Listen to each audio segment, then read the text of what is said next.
Bonjour et shalom mes chers bien-aimés. Ici votre humble serviteur J. Marley Cambi, pasteur à l'église Completed, au centre évangélique Completed. Que la gloire, la grâce, la paix de notre roi et sauveur Jésus-Christ soit avec vous partout où vous êtes. Aujourd'hui, nous sommes à notre deuxième session d'enseignement ou d'études bibliques, de la pensée biblique sur les psautiers, sur les livres des psaumes.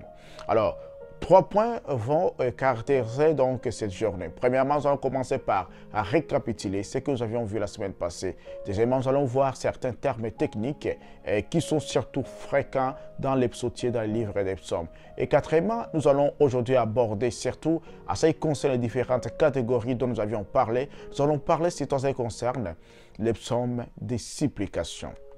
Premièrement, pour récapituler tout ce que nous avions vu, nous avions commencé par dire: d'abord, premièrement, j'aimerais vous accueillir à vous tous qui venez de vous connecter à l'église La Complétude, à vous tous qui venez de vous joindre à ces moments d'enseignement, ces moments de pensée biblique. D'abord, nous avions commencé par parler, premièrement, que lorsque nous voulons parler des psaumes, nous devons savoir la source, nous devons savoir d'où viennent les psaumes, différentes questions, d'où ou comment ces inspirations ont été possibles. Nous avons parlé que, d'abord, premièrement, nous avions commencé par parler du canon. Les canons, l'ensemble qui est reconnu, l'inspiration du Saint-Esprit, des écrits et qui sont considérés comme la base, qui sont considérés comme la vérité fondamentale, une vérité donc à la fois infaillible, mais une vérité également inspirée par le Saint-Esprit au travers des différents auteurs. Ainsi donc, à parler des canons, nous avions dit qu'il y a des canons, à savoir les canons hébreux ou juifs et les canons grecs. En ce qui concerne les canons grecs, et pourquoi ça nous intéresse? Parce que les psaumes, les psautiers viennent du canon grec. Dans les canons grecs, nous avions dit que ce canon est constitué par 3 parties. La première partie, c'est la Torah ou la loi, les 7 livres de Moïse que nous pouvons voir comme qu'on appelle la Pentateuque. Et comme nous pouvons voir Genèse, Exode, Lévitique, Nombre et Deutéronome. Outre cela, la deuxième partie, que Christ lui-même atteste sur le chemin d'Emmaüs dans Luc 24, verset 44. Et nous voyons la deuxième partie, c'est la partie qu'on appelle les prophètes. Dans les prophètes, qui est subdivisée en 2 sous-parties. La première sous-partie, c'est la partie qu'on appelle les prophètes antérieurs, que nous pouvons voir, par exemple, comme Josué, nous pouvons voir il faut voir le livre des juges, il faut voir également le livre des rois et des Samuel.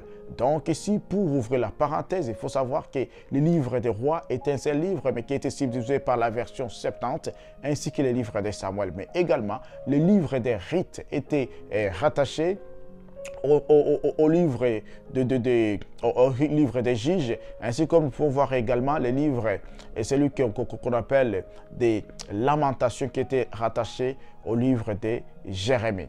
Ainsi donc, ça c'est la deuxième partie, les prophètes la parenthèse que j'ai ferme, les prophètes antérieurs. Il y a les prophètes qu'on appelle les prophètes postérieurs. Les prophètes postérieurs, il s'agit de ces 3 grands prophètes comme nous pouvons le voir, Jérémie, Ézéchiel, Ésaïe, ainsi que les 12 petits prophètes. La troisième partie des hagiographes, comme vous pouvez le voir, il s'agit surtout, et la troisième partie, ce sont les hagiographes, ou les livres inspirés que nous pouvons voir dans les canons hébreux. Et c'est ainsi que nous pouvons voir les livres comme Rite, nous pouvons voir les livres comme Job, nous pouvons voir comme Proverbes, Psaumes, le livre de Daniel, nous pouvons voir également Job, nous pouvons voir Esther, et donc tous ces écrits qui restent, qu'on appelle les écrits qui sont inspirés. Ainsi donc, dans les livres des psaumes, nous avons parlé que lorsque nous parlons de psaumes, nous parlons de ces psalmos. Les psalmos donc qui sont des cantiques et qui sont accompagnés par par un instrument musical. Mais par contre, lorsque nous parlons de psaumes, il s'agit également de prières inspirées qui surtout symbolisent 2 temps, les temps présents, c'est-à-dire la situation dans laquelle l'auteur est en train de vivre, mais ainsi que les temps futurs, donc pour nous annoncer une réalité à venir au travers de ces prières qui soient inspirées. Nous allons parler également, lorsque nous parlons du psaume, il s'agit de l'expression du cœur du croyant, ce que les croyants expriment, c'est-à-dire la nature de Dieu, les attributs de Dieu, mais également ce qu'il est, son identité, sa nature, son appartenance et sa relation avec Dieu. C'est ainsi que nous pouvons voir David qui dit « Mon Dieu, mon roi, mon éternel, mon bouclier ». Il s'agit de cette relation de paternité, cette relation par nature, cette relation par les attributs de Dieu. Mais également, nous allons parler, lorsque nous parlons du psaume, nous parlons également de ces prières, de ces inspirations du Saint-Esprit au travers de plusieurs auteurs. Outre cela, la définition. Nous avons parlé très clairement qu'il y a plusieurs auteurs que nous pouvons voir dans les psaumes pour surtout éclaircir le mythe selon lequel c'est David qui a écrit le livre des psaumes. Dans le livre des psaumes, nous avons parlé d'abord que ce livre est subdivisé en 5 sections, 5 livres. 5 livres que nous avions cités. Outre ces 5 sections que nous avions vues, la première section, c'est surtout du psaume 1 à 41 qui parle de l'homme. Alors, il y a la deuxième section, la troisième jusqu'à la 5e section que nous pouvons voir. Outre cela, nous allons parler à ce qui concerne les auteurs. Il y a plusieurs auteurs que nous trouvons dans ces livres. Ce n'est pas seulement David, mais David a écrit certainement 73 psaumes. Et nous pouvons voir également qu'il y a des psaumes anonymes. Ces psaumes donc dont les auteurs ne sont pas connus.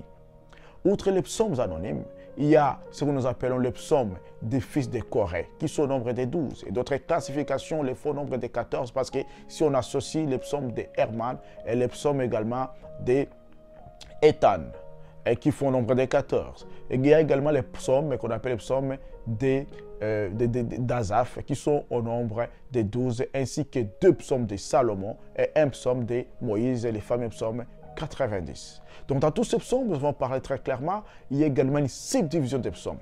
Ces psaumes sont subdivisés en plusieurs psaumes.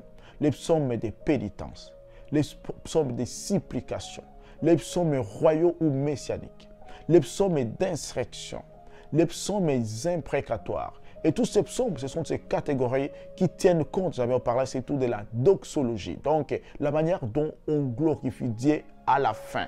Mais également compte tenu de certaines réalités qui sont loin des auteurs. Donc c'est la classification surtout. Nous allons parler également qu'il y a les psaumes des louanges que nous avons classés en 3 parties. Psaumes surtout louanges, lorsque les peuples sont sortis d'Égypte, surtout psaumes des louanges pendant la célébration de Pâques et aussi les grands Hallel ou la grande louange. C'est ce que nous avions parlé, ce qui concerne la semaine passée. Aujourd'hui, nous allons parler surtout à ce qui concerne des termes techniques. Dans les psaumes, il y a 2 termes techniques surtout que nous trouvons. Des termes.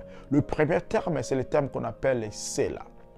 Ce terme Séla, si nous regardons ce terme, peuple de Dieu, nous allons comprendre que ce terme se trouve surtout 71 fois, surtout à majorité du 1er au 3e livre. Alors, c'est l'annonce d'une pause, premièrement. Lorsque nous parlons de cela, deuxièmement, c'est l'annonce d'un interlude ou d'un changement d'accompagnement d'un instrument musical qui est utilisé. Mais par contre, peuple de Dieu, nous devons savoir que cela vient surtout du verbe araméen qui signifie se courber et par extension se prosterner. Alors, le deuxième terme technique, c'est le terme qu'on appelle higayon. Donc, higayon, c'est le mot qui fait suite au cela. À ces mots là qu'on va parler, c'est courber ou se prosterner. Mais par contre, dont la signification habituelle signifie murmurer. Et par murmurer, par extension, nous pouvons dire qu'il s'agit de méditer.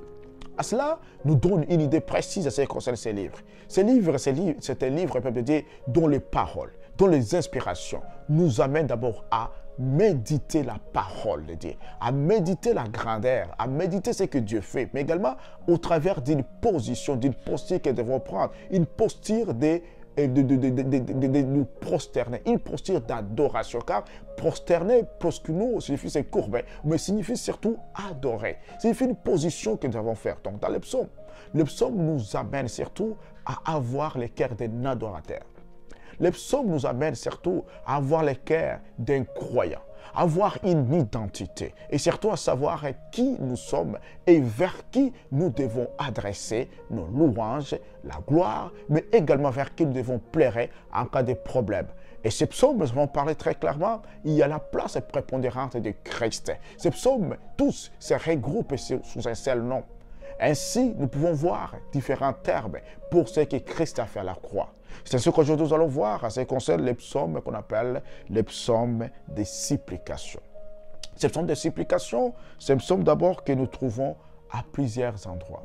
Nous avions parlé la semaine passée que si nous parlons du psaume de supplication, nous pouvons les trouver surtout à ces différents psaumes. Le psaume 7, le psaume 20, le psaume 22. Et nous pouvons voir également certains, surtout la majeure partie des psaumes de David. Alors, ces psaumes, du psaume 5 à 7, ce sont les psaumes de supplication. Les psaumes 12, les psaumes 13, les psaumes 17, les psaumes 22, les psaumes 25, les psaumes 26 et 28, les psaumes 31, les psaumes 54, les psaumes 64. Donc, ce sont ces psaumes qui occupent surtout la majeure partie également des psaumes que vous pouvez voir. Donc, et surtout le tiers du psautier. Dans les psaumes de supplication, je vais vous parler, c'est les psaumes qui font appel au secours de Dieu pendant le temps de la détresse. Alors, outre cela, si nous voulons comprendre alors ces psaumes de supplication, les psaumes de supplication, comprenons d'abord les différentes caractéristiques. Premièrement, ces psaumes sont définis par une requête intense du salut. Il est dans le psaume que nous avons cité, c'est le psaume 7, le psaume 22, le psaume 26, nous allons voir dans la 25, dans la majeure partie de ces psaumes, c'est surtout, il y a un mot qui tourne, c'est le mot sali. Ou si ce n'est pas les mots sali, ce sont les sens cachés du sali. Et dans le sali, il y a au moins les sens cachés que nous devons savoir. Le premier sens caché dans les mots sali, c'est d'abord la délivrance. Le deuxième, c'est la libération. Troisièmement, c'est l'affranchissement, la guérison, les secours de Dieu, la justice et la paix. Dans ces psaumes, peuple de Dieu, nous allons voir qu'il y a le salut qui est exprimé par diverses voies, divers moyens. Il y a comme David qui dit, délivre-moi des adversaires, délivre-moi des oppresseurs. C'est toujours la recherche du salut. Ainsi donc, le salut ici est à la fois multidimensionnel, mais également holistique. Donc, c'est un salut qui occupe plusieurs dimensions. La dimension de l'âme, du corps et de l'esprit, mais également aussi holistique, donc d'une façon générale. Lorsque nous parlons général, ce sont les termes, les sens cachés que je viens de dire, car l'homme a besoin de la délivrance, le corps a besoin d'être libéré, l'âme a besoin d'être affranchie pour que réellement nous puissions voir la nature de Dieu. Et c'est lui qui fait cela, c'est Jésus-Christ. C'est que je dis que ces psaumes nous ramènent à Christ qui est le fondement, qui est la source de tout. Et comprendre les psaumes, nous comprenons Christ lui-même. Nous comprenons sa nature, ses attributs, nous comprenons son œuvre, surtout l'œuvre expiatoire de la croix. Ainsi, donc, ceci concerne plusieurs dimensions de l'homme, comme je l'ai dit. Mais deuxièmement, ces psaumes sont caractérisés surtout par l'intercession. L'intercession donc construite par l'alternance des trois choses. La prière, la promesse et surtout l'expression de l'action de grâce. La prière est ici comme le chemin qui nous conduit surtout à la foi au travers des promesses. Et les promesses, c'est comme cet élément qui nous permet de garder la foi afin que nous puissions exprimer cette attitude de reconnaissance envers Dieu que l'action de grâce au travers de la grâce que Dieu déverse pour nous et cette réaction que nous devons faire en sa faveur. Alors ici, deuxièmement, je veux savoir, la prière est comme cette action qui doit déclencher la réaction de Dieu. Et cette réaction de Dieu, c'est ce que nous appelons l'accomplissement. Nous allons voir le psaume 7, lorsque David veut parler à ses conseils que Dieu agisse, que Dieu lui délivre, que Dieu lui sauve, mais que cet exaucement également puisse se permettre à ce que l'action de grâce, nous puissions la manifester auprès de Dieu. Alors, ce psaume également, troisièmement, exprime la vulnérabilité de l'homme. Donc, pour montrer qu'à l'absence du salut de Dieu, à l'absence de la délivrance de Dieu, à l'absence de l'affranchissement de Dieu, à l'absence de la libération de Dieu, du secours de Dieu, à l'absence de la justice, de la paix de Dieu, de la guérison de Dieu, l'homme est inutile, l'homme est néant. Et j'aimerais te dire, cher bien-aimé, c'est lui qui nous a apporté tous ces éléments. C'est lui qui nous a apporté toutes ces choses. C'est Jésus-Christ lui-même. Christ, par ce qu'il a fait à la croix, il nous a apporté la guérison. Il nous a apporté la délivrance. Il nous a apporté la justice. Et nous avons été déclarés justes bien que nous étions pécheurs. Nous avions été condamnés de quoi que ce soit. Et tous ceux qui nous entourent, l'inimitié, l'adversité, tout cela, trouvent leur réponse, trouvent tout grâce à Jésus-Christ également, à l'œuvre qu'il a accomplie. Quatrièmement, dans ce psaume, nous voyons que David, surtout lorsqu'il parle d'un désir ardent de la protection du Seigneur. Sans la protection du Seigneur, nous sommes rien. Sans la protection, par la parole dit, si l'Éternel n'est protège, il ne veille pas sur sa ville, ne veille pas sur sa maison, ceux qui veillent font le travail en rien. Donc la protection du Seigneur est très importante, elle est cruciale pour notre marche, pour notre destinée, mais également pour que nous puissions préserver notre nature et notre identité. Et quatrièmement, dans ce psaume, il y a surtout l'existence d'une adversité qui soit destructrice. David parlait de ses adversaires, de ses ennemis, des gens qui veulent, qui l'en veulent. Dans ce psaume, comme on le voit, peut Dieu, les psaumes que nous avons cités, si nous les lisons, nous allons comprendre réellement qu'il y a présence de l'adversité destructrice. Donc, qui peuvent être peut-être soit des choses, cette adversité, soit les ennemis, à la fois physiques, mais également les péchés. Dans le psaume 25, David parle surtout à ce qui concerne le péché pour montrer réellement que nous avons besoin de l'affranchissement, de la délivrance. Nous avons besoin que Dieu nous libère, nous pardonne. Et par le pardon de Dieu, nous sommes affranchis, nous sommes délivrés. Alors, dans ce psaume, nous allons voir la fois prochaine, Pierre bien-aimé, les psaumes particuliers que nous allons étudier et nous allons faire l'exégèse et l'herméneutique. Donc, l'analyse de ces psaumes ainsi que l'interprétation au travers de l'auteur, la catégorie de ces psaumes, le livre dans lequel c'est cité. Donc, tous ces éléments que nous avions dit, nous allons les inclure dans un psaume particulier qui concernera l'étude des cas. Outre cela, nous allons parler de certaines particularités que nous trouvons dans les psautiers. Nous allons commencer par les particularités, nous allons finir surtout par un cas particulier. Alors, nous allons voir les cas particuliers dans les jours, dans la semaine prochaine par la grâce de Dieu. De partout où vous nous avez suivis, partout où vous êtes, que la grâce, la gloire, l'amour de notre roi et sauveur Jésus-Christ soit votre partage. Merci beaucoup et partagez ces moments de live, partagez cette vidéo, partagez afin que plusieurs nombres soient édifiés, mais également que la connaissance de Christ puisse prendre toute sa place dans nos cœurs et dans nos vies. Merci beaucoup à vous tous qui étaient connectés au Centre évangélique Complétude. Aimez, commentez, cliquez ou suivez la cloche des notifications pour que vous soyez notifiés à chaque fois que nous serons en direct pour nos enseignements chaque jeudi et vendredi, mais également notre culte dominical chaque dimanche. Et donc, n'oubliez pas de nous suivre ce dimanche à 13 h, une prédication puissante, importante, une prédication avec le pasteur Emmanuel Kambi. Merci beaucoup, à très bientôt, par la grâce de Dieu. Au revoir.